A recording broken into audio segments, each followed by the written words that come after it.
Bhagavad Gita, chant 5. Le renoncement à l'action.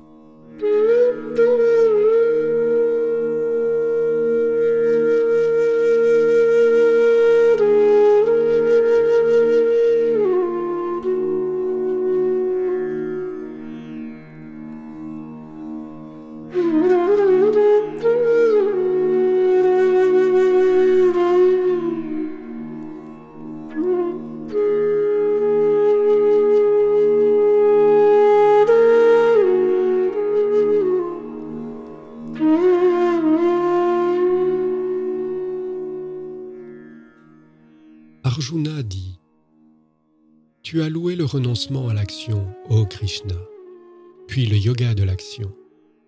Dis-moi finalement laquelle des deux voies est la meilleure. »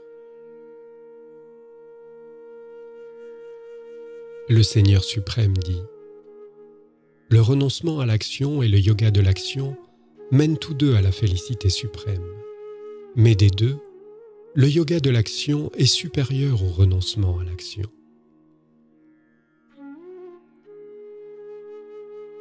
Celui qui ne hait ni ne désire est un perpétuel renonçant, car, libéré des paires d'opposés, il s'affranchit facilement de la servitude de l'existence mortelle.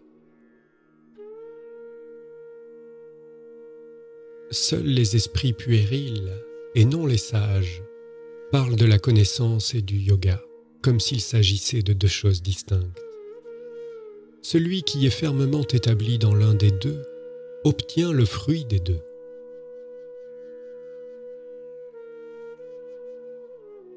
L'état atteint par les adeptes de la connaissance l'est aussi par les yogis. Celui qui voit la connaissance et le yoga comme identiques voit juste.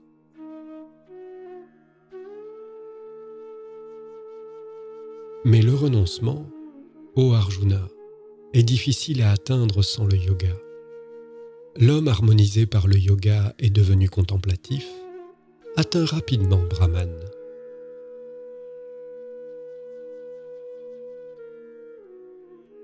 Celui qui se consacre à la voie de l'action, dont le mental est purifié, qui est maître de son mental et de ses sens, qui perçoit le soi en lui comme étant le soi en tous les êtres, bien qu'il agisse, n'est pas affecté par l'action.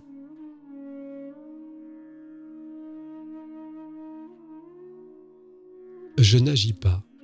Voilà ce que pense celui qui a cette connaissance, alors même qu'il voit, entend, touche, sent, mange, marche, dort, respire, parle, saisit et rejette, ouvre et ferme les yeux, car il a la conviction que ce sont les organes des sens qui sont en interaction avec leurs objets.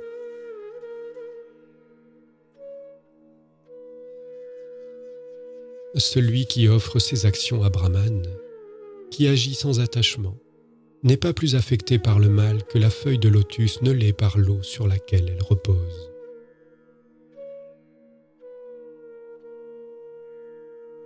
Les yogis, ayant abandonné l'attachement, accomplissent les actions seulement avec le corps, le mental, l'intellect et les sens, pour leur purification.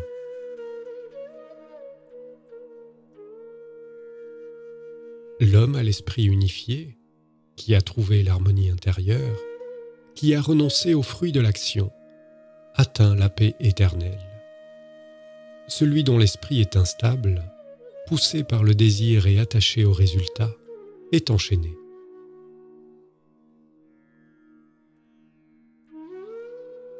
Renonçant mentalement à toutes les actions et parfaitement maître de lui, l'être incarné vit heureux dans la cité aux 9 portes, sans agir ni faire agir.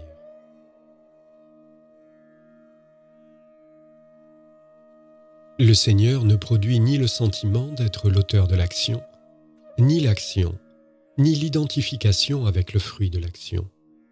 C'est la nature qui agit.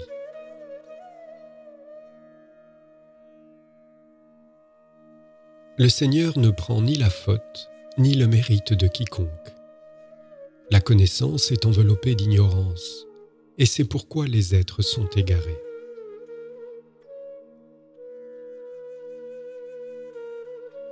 mais à ceux dont l'ignorance est détruite par la connaissance du soi.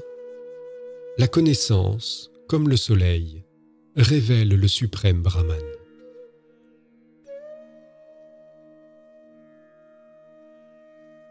Leur intellect absorbé en cela, leur soi étant cela, établi dans cela, ayant cela comme but suprême, ils vont là d'où il n'y a plus de retour, leurs impuretés détruites par la connaissance.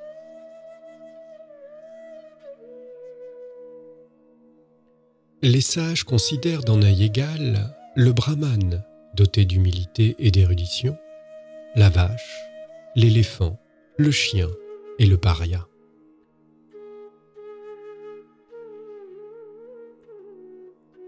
Même dans ce monde, ceux dont l'esprit est équanime transcendent la naissance. Brahman est pur et sans distinction. Par conséquent, ils sont établis en Brahman.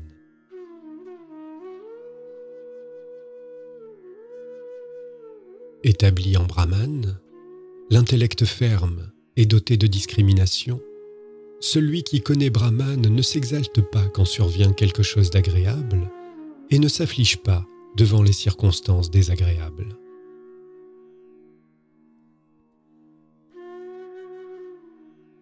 Le soi détaché des contacts extérieurs, il trouve le bonheur dans le soi. Tout son être engagé dans la méditation sur Brahman, il expérimente une félicité infinie.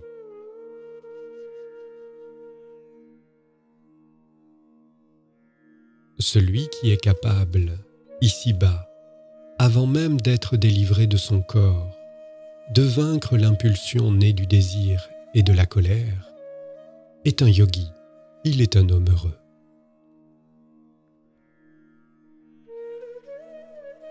Le yogi qui trouve la joie et le bonheur en lui, qui est illuminé intérieurement, atteint la liberté absolue, devenant lui-même Brahman.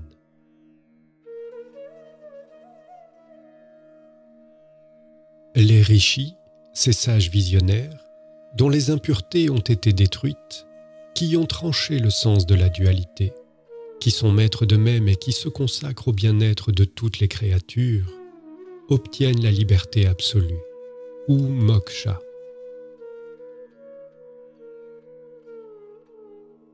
Seule existe la liberté absolue pour les ascètes maîtres d'eux-mêmes, libérés du désir et de la colère, et qui ont contrôlé leurs pensées et qui ont réalisé le soi.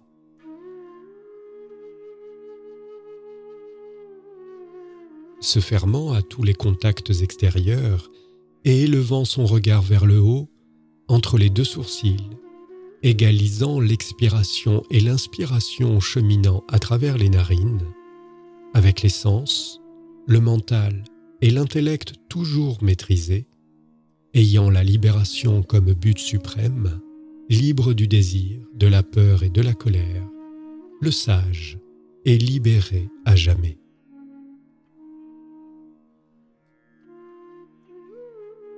Celui qui me connaît comme le Seigneur des sacrifices et des austérités, le grand Seigneur de tous les mondes, l'ami de toutes les créatures, atteint la paix.